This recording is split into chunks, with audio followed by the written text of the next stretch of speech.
All right, here's a long, fully fleshed out storytelling draft you can use for narration. It's written in a flowing, emotional, and oral style designed to fill 25 minutes of spoken time. The air was thick with anticipation, the kind that makes your chest tighten and your palms sweat before the first word is even spoken. Cameras blinked red, papers shuffled, and murmurs echoed like faint thunder through the crowded hearing room. It wasn't just another political exchange. No, this was different. You could feel it in the electric hum of silence that held the chamber. Something was about to break, something that would ripple far beyond those marble walls. At the center of it all stood two figures as different as night and day, Dan Bongino and Congresswoman Jasmine Crockett. Bongino carried himself like a man who had already seen the fight before it began. Broad, shouldered, intense, his presence had the kind of weight that didn't need raising a voice to be felt. Years as a Secret Service agent had carved into him a sense of discipline, a constant awareness of danger, of when to hold back and when to strike. Beneath his tough exterior, however, was a man who knew struggle, raised in Queens, working, class grit, clawing his way through law enforcement, radio, and media until he had built a platform that commanded attention. His dream wasn't simply to speak, it was to break through the noise, to call out what he believed to be hypocrisy, to stand as a blunt reminder that truth was often uncomfortable but necessary. And then there was Jasmine Crockett. Young, fiery, and ambitious, she had risen from Texas with a voice that demanded to be heard. A lawyer by training, her sharp words and unapologetic tone had quickly made her both a rising star for her supporters and a lightning rod for critics. Her dream was clear: to climb higher, to amplify the struggles of those who felt unheard, to wield power in a system that rarely gave it willingly. But under the ambition was a gnawing fear that one misstep, one blow too sharp, could undo everything she had built. Politics, after all, was not just about conviction, it was about survival. That day, survival hung by a thread. The exchange began simply enough, as so many do in Washington. Crockett pressed her arguments with a voice that carried heat and urgency, determined to paint her opponents as relics of a past America she vowed to replace. She waved her hands, pointed fingers, called out names, her cadence quick, relentless, demanding attention.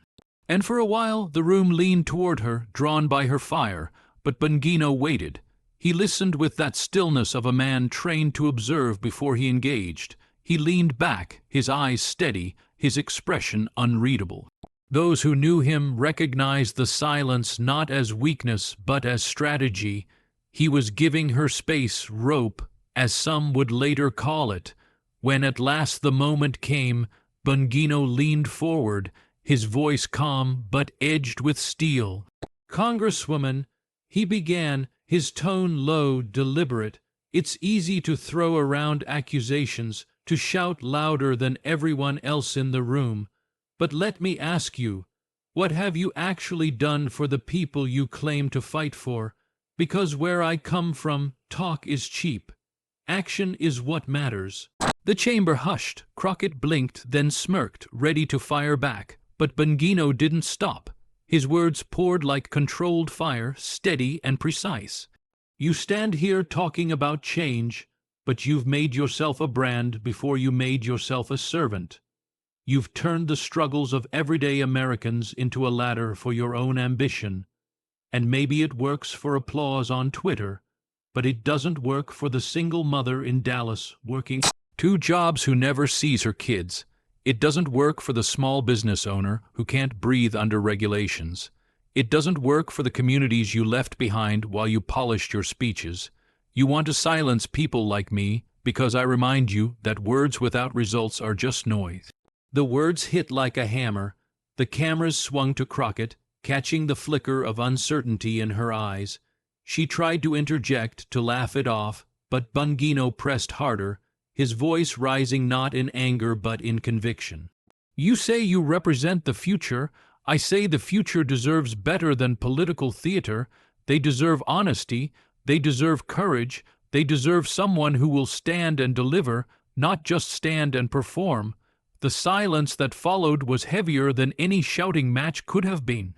In that stillness, Crockett's mask cracked, if only for a second. Her lips tightened, her eyes darted, and the confidence that had carried her began to falter under the weight of truth delivered without hesitation. And as the crowd watched, America watched too, millions tuning in from living rooms, phones, and office screens. They weren't just seeing a political debate, they were seeing the unraveling of a persona. But beneath the clash of personalities, deeper stories were unfolding, subplots that wove into the fabric of that moment. One belonged to Bongino himself. In the weeks leading to that confrontation, he had been wrestling with exhaustion. His health battles, the pressures of his platform, the endless barrage of criticism. Sometimes he wondered if it was worth it. Late at night, he would sit in his studio, the glow of monitors casting shadows on his face, thinking of his wife, his daughters, the people who looked to him for strength. His greatest fear wasn't losing to political opponents, it was failing the people who believed in him, and so, when he spoke that day, it wasn't just to Crockett. It was to every person who had ever wondered if truth could still cut through the noise. The other subplot belonged to a man named David, a truck driver from Ohio who had nearly given up on politics. He had watched leaders promise and fail, shout and accomplish nothing. He was tired, weary, convinced that no one spoke for him. But as he sat in the cab of his truck during a long haul, the radio played Bongino's words. He pulled over, killed the engine, and just listened. For the first time in years, he felt a flicker of belief that maybe someone still had the courage to say what needed to be said. The hearing dragged on, but the tide had turned. Crockett's attempts to recover fell flat, her fiery energy now seeming frantic rather than powerful. Bongino, steady and relentless, had shifted the ground beneath her feet. By the time the session ended, headlines were already exploding. Clips of Bongino's reply flooded social media, spreading like wildfire.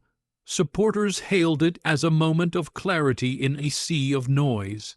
Critics scrambled to defend Crockett, but even among her allies, whispers grew louder. Had she finally gone too far, underestimated the wrong opponent? The climax wasn't just in Bongino's words, it was in what those words exposed. Politics had become theater, but theater crumbles when faced with authenticity. Crockett's career, once on a sharp ascent, began to wobble under the weight of doubt, and doubt, in Washington, is often the beginning of the end. Later that night, Bongino sat alone in his office, the day's storm behind him. He closed his eyes, exhausted, but a quiet peace settled in. He thought of David in his truck, of the countless others who had written to him over the years.